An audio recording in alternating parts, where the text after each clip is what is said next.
Hello, good evening. Welcome to North West Tonight, Monday evening. I'm Roger Johnson. Thank you for joining us as always. Our top story. A 12-year-old due to be sentenced after the riots couldn't be today because his mum's gone to Ibiza on holiday. The judge said it was, frankly, astonishing. We'll have the story. Also tonight, the challenges of dealing with traffic at the North's biggest airport. Do drop-off charges work? It's disgusting, the prices. It's going up and up and up all the time as well. Paralympic success. Our competitors win gold after gold after gold after gold in Paris. Another splendid athletic effort. Joseph celebrates after 10 10Ks in 10 cities in 5 days. And it's been a poor start to the week, misty and murky, particularly at the coast today.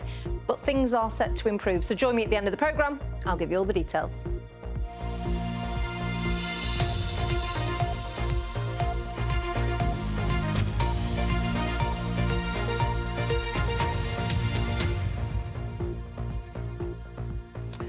Well, hundreds of people took part in the riots last month, which followed the stabbings in Southport. Most shocking, perhaps, a 12-year-old boy who admitted going to 2 of them in Manchester.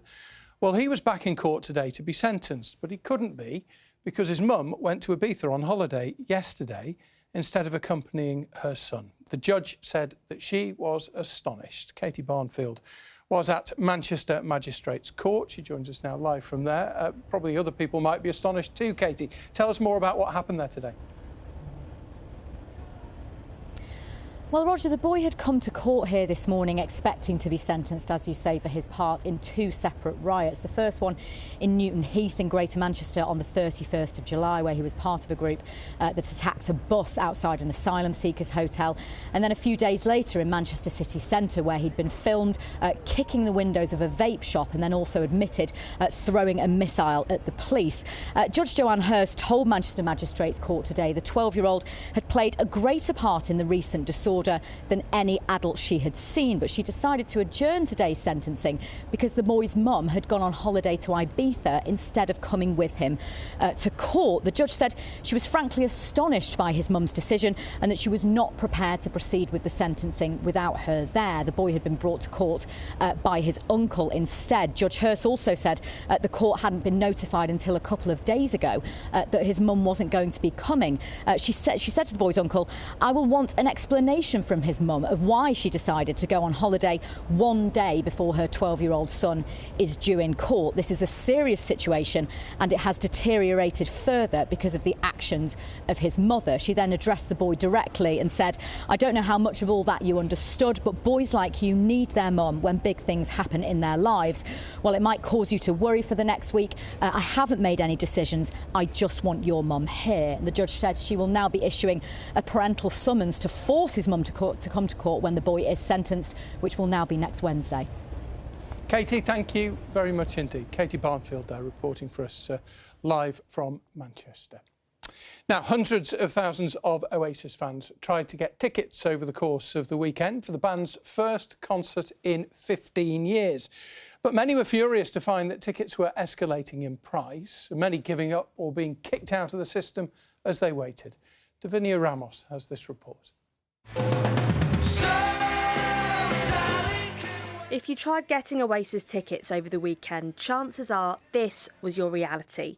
Thousands of fans queued online for tickets, but many were left disappointed. I've wanted to see Oasis most of my adult life, and the last time they toured before subsequently breaking up, I unfortunately couldn't attend the gig. I got up early, I had 4 or 5 laptops on the go. I stayed in the queue for 4 hours, consistently hitting problems, the website crashing, 503s getting put to the back of the queue, and eventually sort of hour 5 I gave up. So it's really just luck of the draw. It's basically like winning the lottery. It's wholly unfair. Sadly, Oliver's experience was far too familiar. And for fans who did get through, some were shocked to find prices had shot up. The standing tickets had now turned into the in-demand standing tickets, and they were up for 350, I think it was 355. That was the price when I got through. It's taking the mick. They prey on the fear of people's FOMO, people's fear of missing out. I decided to save my money, and I'll spend that towards a festival or something instead. Hundreds of people complained about ticket prices, but the issue of dynamic pricing has been going on for ages. It means ticket prices may increase or decrease at any time based on demand. The Culture Secretary, Lisa Nandy, said it's depressing to see vastly inflated prices, and the government will look into issues around transparency and dynamic pricing. Ticketmaster said it doesn't set prices and says it's down to the event organiser. In terms of who determines the ticket price, so that's a conversation usually with the artist team and the promoter. Ticketmaster are a service company. Ticketmaster are also owned by a promoter, Live Nation. You can see there's other areas here I think that is probably good for the government and others to have a look at and just see how things are functioning. Some tickets were also quickly listed on resale websites for thousands of pounds. However, Twickets, one of the band's official face value resale websites, has announced it's introduced a cap on booking fees for Oasis tickets after seeing exceptional demand. The band are due to play in Manchester's Heaton Park next summer, but the experience of getting tickets has dampened the spirits of many fans who have dreamt of seeing Oasis for so long. Davinia Ramos, BBC North West Tonight, Manchester. 10 drivers who blocked the emergency services from getting to a crash on the M6 are to be prosecuted by the police. The motorway was shut for hours on Friday evening after the accident involving a lorry full of beer, a camper van and a car. Lancashire Police says that vehicles that used the hard shoulder to get to an exit delayed the 999 response. 7 people were hurt. Meanwhile, Lancashire Police have condemned drivers who left their cars during a motorway closure this weekend and let their children run freely on the M6 playing football and frisbee.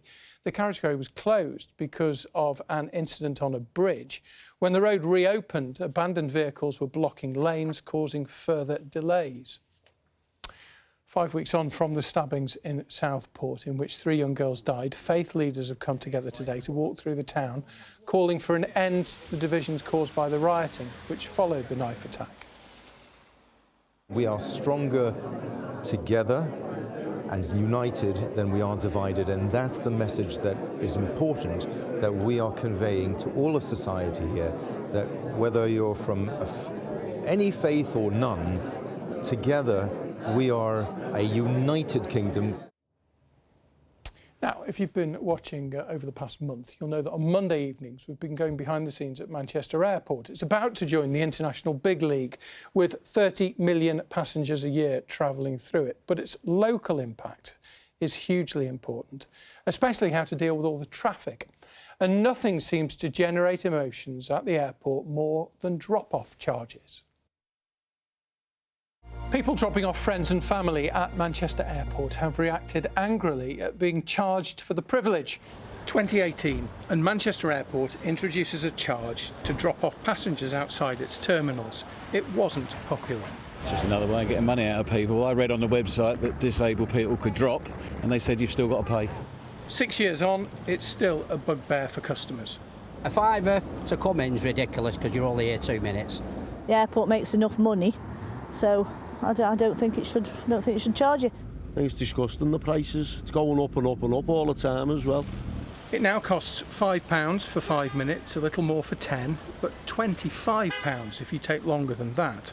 Every airport in the UK pretty much has a drop-off charge. And to a large extent, that's to encourage people to use public transport and to manage the road infrastructure. Since the drop-off charges have been introduced, it's actually managed the traffic flows much better. And the airport says it offers a free drop-off zone, a short shuttle bus ride away. Parking your car while you're away can be expensive, like all airports. Manchester says it tries to accommodate all budgets, but expect to be paying close to £200 if you go on a 2-week trip. And that leads to another issue for people living close to the airport. Cars abandoned on residential streets while people hop in a cab to the airport. It is only a small number of people in the context of our wider passengers, but for those residents who are affected, it's a nuisance. So what we do is work closely with local authority partners, and we will happily go out and put up signage to encourage customers to think and act responsibly when it comes to parking on residential streets. The airport is bordered by Manchester, Trafford, Stockport and Cheshire East councils. 2 years ago, we joined Cheshire Police raiding illegal off-site car parks. I called them last week. Apparently, there have been no similar problems this summer. Welcome news for the airport as it tries to balance its international importance with its local responsibilities. Yeah, interesting to look inside the airport. Of course, the holiday season coming to an end for many because it's back to school for many school children this week. And for those about to start reception at infant school, could going to school be an even bigger challenge than normal? Because, of course, they were the group that were born during the COVID lockdowns 4 years ago. What impact have the pandemic years had on them getting ready to go to school? Well, Phil Cunliffe has been taking a look. Come on, can you go through the cones? For these school starters, life has been a bit stop-start. They're the first intake born in or around the COVID lockdowns. Acknowledging the impact that might have on their development, the City Council in Liverpool are laying on interactive activities like cycling, football, storytelling and problem solving to promote early learning. These children have actually been born during that COVID period. Normally children would grow up with their friends next door, being able to crawl over, with other families mixing and going to the park together, for example. None of that could happen those first couple of years. But children are very resilient. And, you know, we're talking Liverpool kids, you know, they're resilient, they're out and about. But this is a great event for them to come together as well. Like Alma, whose mum has come along to get tips on how to smooth her daughter's transition from nursery into reception class. It's a big jump. They were playing at nursery, now they will start to study. Yeah, but she went to the reception area and she already know her teacher for the next year, so it makes me a little bit comfortable. Doing their bit and putting all rivalries to one side are sporting charities LFC Foundation and Everton in the community. We help build that transition a little bit easier for them and help the parents as well, because obviously the parents, some of them are first-time parents going into this is quite daunting for them, so helping them build like a network as well within the school. Inside Anfield Stadium are workshops and resources for children, parents and carers. There are arts and crafts, along with advice on food, diet, road safety and brushing your teeth properly. Seeking expert help for his daughter is Jack. So my little girl's 4 and she's got additional needs in terms of like walking and stuff like that. So we're coming here today to try and find out a bit more about how she can be supported in school. It's going to be difficult for her more than anything. She's going into mainstream and the chase, and obviously with the NHS waiting list being so long, it's a struggle to find out what's actually fully wrong with her. For Mason, it's all about having fun, but his mum knows that it can't always be like that. I think it's going to be a little bit of a shock to the system when he starts in September, because they've got to actually concentrate on things and it's not just all play. So this is good because it gives you ideas of what to do with them that's still fun, but getting them to engage really. While some kids might need a leg up, others just take everything in their stride. Phil Cunliffe, BBC North West Tonight, Anfield. To Paris now and the Paralympic Games. It was a record-breaking weekend for Team GB yesterday. The most successful day at a Paralympic Games even this century, with a haul of 12 gold medals. 4 of the golds over the weekend were won by competitors from the Northwest, as Mairead Smith reports. Amy Truesdale from Chester, Britain's first ever Paralympic Taekwondo champion. Her Saturday night win is still sinking in. I'm still really emotional, but I'm absolutely delighted, and yeah, I'm just so happy that I've got my gold medal. It's super heavy. I'm happy in my heart, and my heart's full, so I love it. The 34-year-old almost got disqualified with just over a minute remaining after landing a kick in the face of her opponent. She celebrated with the cartwheel and the splits and made her family proud. I am so proud of her, and yeah, it's been a whirlwind. I thought at one point she might get disqualified when it's just been crazy. My mum said when Amy got her first degree black belt is that it? And I said, no, it's only the beginning. Who'd have thought though she would be here today? I love you, Amy. Well done. We're all very emotional. I think even I had a tear in my eyes, you know. Very proud of her. Gold 2 for Sale's Jacco van Gas in the mixed team sprint cycling, his second gold of the Games. In the shot put, Chester's Sabrina Fortune set a new world record when she won gold. Something I've been working so hard for. After Tokyo, it was so hard because I'd injured myself and it wasn't a very good distance. So I was like, I'm not allowing myself to be the same again. So I was like, right. And then getting this after my bronze medal, it meant the world to me. Greg Stevenson from Colne in Lancashire won gold in the mixed double sculls. It's just brilliant. It's just brilliant. You know, a real purpose. You know, it's brought a lot of like social connection. You know, excitement. And just having an absolute aim. You know, like for the last 2 years, we've had this as on our calendar as the absolute goal. Rounding off a record-breaking Super Sunday over a golden weekend for Team GB. Mairead Smith, BBC Northwest Tonight. So well done to all of our Paralympians. They're really doing us proud, aren't they? Well, talking of pride, in Rugby League, there was one big party at Oldham Ruffians yesterday as the League One champions finished their season in style. The Ruffians hammered Workington 56-0 to put the seal on a season to remember, with one of the game's real sleeping giants determined to make sure that this is just the start of a push back to the top. The crowning moment of a remarkable season for Oldham Ruffians, a club that is well and truly on the way back. Absolutely amazing. From like where we were last year to this year, it's just been absolutely amazing. It's been wonderful. A wonderful year that has seen the Ruffians restore passion and pride for fans who turned up at the ground ready to celebrate in style. Welcome to Boundary Park and a massive afternoon ahead for the Ruffians.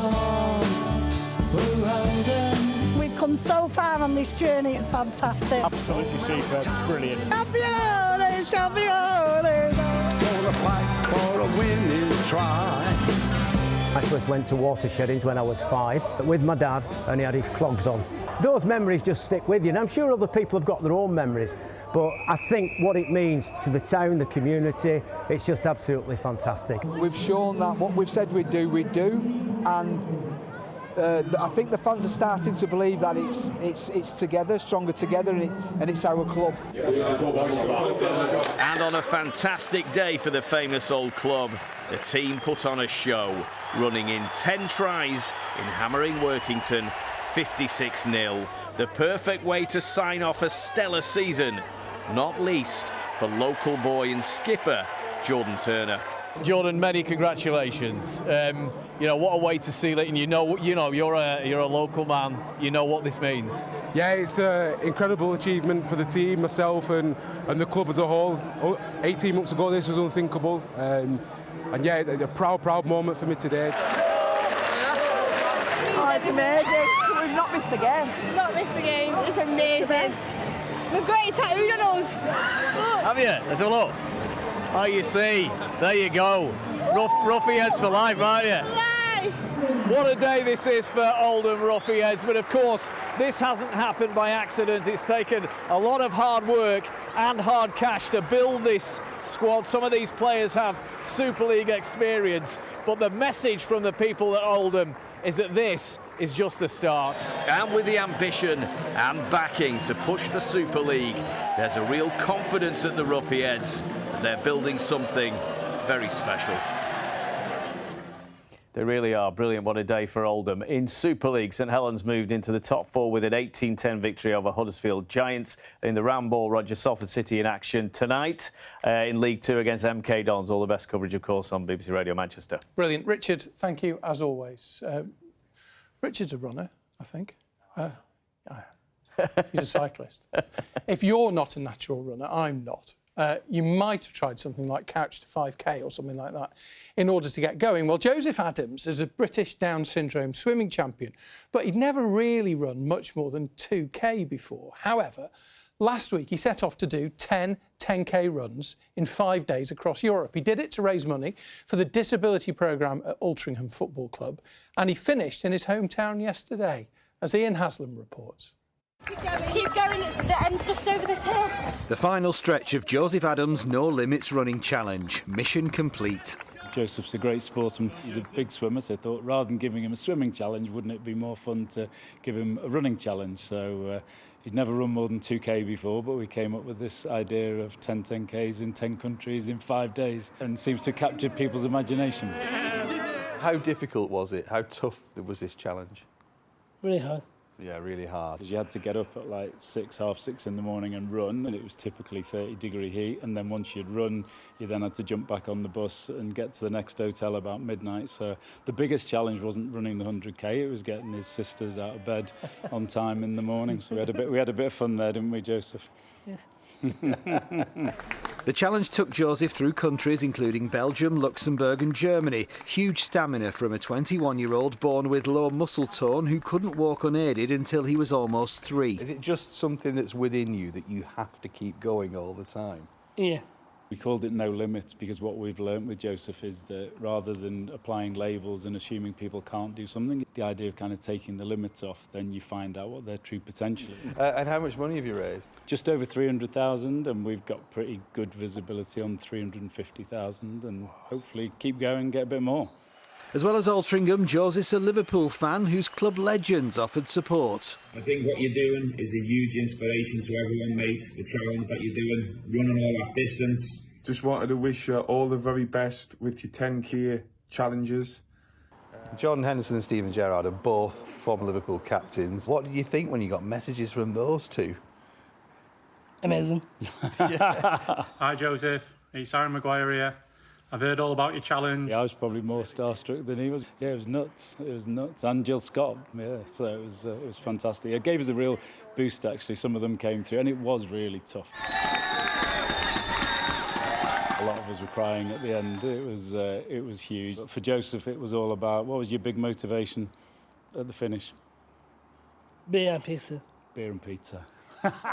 All week, that's what we talked about. When we finished, we're going to have, so we had beer and pizza on in the community hall, and a couple hundred people there. So that was great fun. Next up for Joseph, defending his British swimming title in November, Ian Haslam, BBC North West Tonight. Oh, really well done to Joseph. And I looked at his fundraisers GoFundMe page, and he's well over £300,000. He's done brilliantly. Right, let's have a look at the weather. Kay is here. How are we looking start of the week? Well, quite miserable, really, wasn't it, this morning? What about the weather? The weather improved, so that's the good news. We'll start off over here. This is how it was in Broughton-in-Furness in Cumbria, lashing it down this morning. There was poor visibility, a lot of rain out and about, but it did gradually brighten.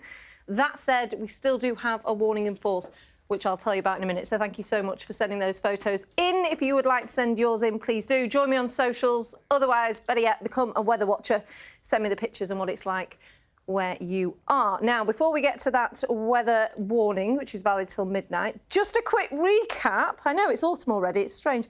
Quick recap on summer of 2024 for us. Now, it's been the coolest summer, I'm sure you'll agree, in 9 years. Its mean temperature was below 15 degrees. Rainfall for us was around average, though more than average rather, in Cumbria and parts of Lancashire. And sunshine, as we all know, is in short supply. It did brighten up a little bit, but that is how it was as well this morning, where it was cloudy, it was murky and it was damp, and that's all thanks to this area of low pressure throwing fronts our way, the bulk of which has cleared, but we still do have a lot of electricity in the air. We're still looking at the risk of thunderstorms, and that is why we've got that yellow warning in force. Now, this is valid until midnight tonight, so there are some thunderstorms out and about. At the minute, they're just south to us. We're expecting to see some thunderstorms pushing up from the south as we head through this evening. My graphics just froze there. Look, there you see, they'll pop up as we head overnight. Few and far between, so I think perhaps for the Isle of Man, for Cumbria, for Lancashire, you should stay dry. And here we'll be into that fresher air, around about 10 to 12 degrees. So the best of the sunshine really for the Isle of Man.